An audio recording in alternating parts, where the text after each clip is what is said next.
Here with PK Subban at the Montreal Children's Hospital today. PK, first of all, on behalf of everyone, not just here in the hospital, everyone in this city, everyone in this province, I guess congratulations are in order, and thank you for this incredibly generous donation. Well, yeah, today's a special day for myself and my family, and today marks the day that I've been able to take a step forward in terms of giving back to the city of Montreal and the province of Quebec. With the assistance of the Montreal Canadiens, I mean, they've put me in a situation where I have the stability here for a very, very long time, and I'm able to do something like this. So I don't know how many players in their career have that stability, contractual-wise, in a city where they can really leave a footprint from a charitable standpoint and from a philanthropic standpoint. So today marks the day where I can take that step in that direction. I want to ask you something. When you walked up today to address the people who were here, you said something I found kind of interesting. For a guy who plays in front of 20,000 people on a fairly regular basis, you walked out here and you said when you looked up and saw your name attached to the atrium, it gave you goosebumps. Yeah, it was. It's something that you don't ever imagine. If we win the Stanley Cup this year, a question would be to PK, did you ever think that you could win the Stanley Cup at the age of 26? And I would say, yeah, I did imagine that. As a kid growing up, I never thought about getting my name in the atrium of a hospital. That wasn't one of my goals, but it became one of them.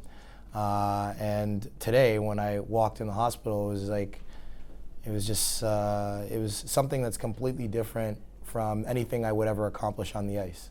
It means a lot more than that. I think it represents really who I am as a person, I believe, anyway. I kind of I've proven something to myself as well, where I thought that there were limits to what I could do, I exceeded those limits today. Do you ever dawn on you? I'm sure a lot of people are going to be hearing this today and thinking, wow, $10 million, that's an awful lot of money. Does that even register with you? I think what registers with me is when I just finished the tour, the families, the children that are in the hospital that are sick, that need the help. That's what I think about. I don't think about the contract. I don't think about the financial contribution, the personal contribution. I just think about the families that need the help. I mean, if you walked that tour with me and you saw the families in terms of some of them, the way they reacted, ultimately what happens after today is I finish these interviews and I go back to living my life, and all of us do, really the way that we have. These families can't do that. It's just something else you said today that really caught me is when someone asked you about making this contribution, you said, by the way, it doesn't end here today. You would let the kids know that they're going to see you around a lot more often. Yeah, I'll be around the hospital, outside of the visits that I do on, with the team during Christmas time and so on and so forth. I'll be making sort of spontaneous visits to visit kids, during the season. And there's really no limit to that. I can do it as much as I please. So. Along with the Montreal Children's Hospital and the foundation and the PK Subban Foundation, we'll definitely be arranging visits, and the kids will be seeing me. You also pointed out today when asked about, is this just a general donation, $10 million it's going to be used in whatever way, you said, no, this is specifically set aside, and you gave a really rather interesting, gave us an interesting idea of why you were doing this and what people specifically you were trying to help, and you're talking about parents. Yeah, I think that a lot of people, when they think about charitable donations and charity events and galas and foundations and raising money, they often think about the patients and the hospital and the machinery, which they should. But there's also the parents, who go through emotional roller coasters that we could never experience. When your son or daughter's in the hospital for an extended period of time. I met a parent today. They've been in the hospital for 4 years. What about their job? It's these parents are put into situations that are very, very, very difficult, and the money that we're going to raise and that I'm going to, provide them with is going to help them, get over some of those hills. Why that specifically, though? Why the parents? Why was that your focus?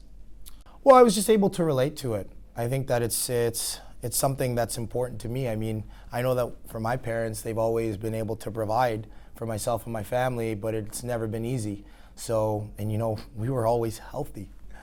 My parents never had to spend extended periods of time in the hospital with myself or the other 4 of my brothers and sisters, and it was tough for us. So I could imagine what it would be like for a family who has kids that are sick and they can't even work. So it's a matter of, being able to resonate with the families. Some people can, some people can't. But based on my experiences, I feel that I can. And it's encouraging when you see families react the way that they did today on the contribution that I made.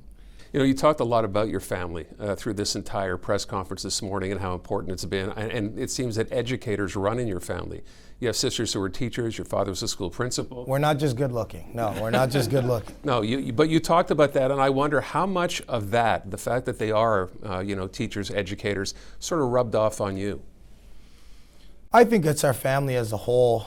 Put the education aside, the degrees, it's our commitment to each other and seeing each other excel and excel the right way. Today when I see my mother in tears, to me that it shows that my parents are proud, and that's important. As a child, you always want your parents to be proud of everything that you do. And ultimately, that always wasn't the case. There were times where I'm sure they weren't happy with some of the things that I've done, just like any other kid. But they were always able to keep me on track, and not just myself, but for my sister Natasha and my other sister Anastasia and my two younger brothers Malcolm and Jordan. They've done it for all of us. But I feel like I'm in a position now to not only continue to stay on the right track, but encourage others to do the same thing and embrace the responsibility of being a role model. And it's okay. It's okay to give back, and it's okay to do things that you feel are right, even though other people might think that they might be difficult to achieve. Just as a final question, you talked about a lot of different things today. One of them I had not known before, and I know you do a lot of stuff, by the way, behind the scenes. Mm-hmm. We all know you visit hospitals, whatever, and that's probably people don't know how much of that you do. What made you decide to sort of move from that, and a lot of which you do on a regular basis, and do something as public as this? I think it's because it's the right time.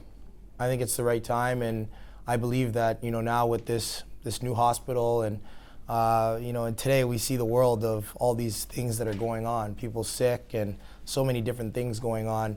I think it's important to remind people that there's a lot of good out there, and that people can still do a lot of good things to help other people. And we still have to remain focused that we all are here together. We're all here to work together and live together, and it's important for people to understand that even when you've had success, it's important to help other people.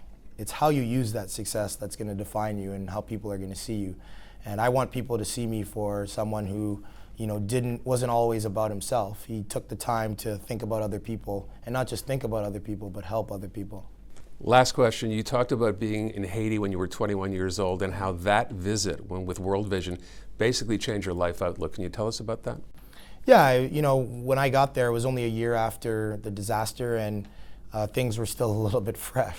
I guess that's what you could say, but it was definitely an experience to see how people were living there, and it just reminds you. And that was the first time that I'd really ever seen anything outside of North America that would remind me that we got it pretty good, where we live. And I think when I came back, I made it a point to try to help in a way that was comfortable for me. It's not easy. It's not easy to go to a hospital or go to a place like Haiti and see people like that.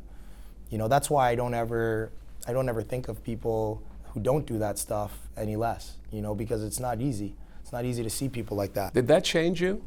I think so. I think it did, because I don't think that giving back was always my main priority. I think I always cared about other people.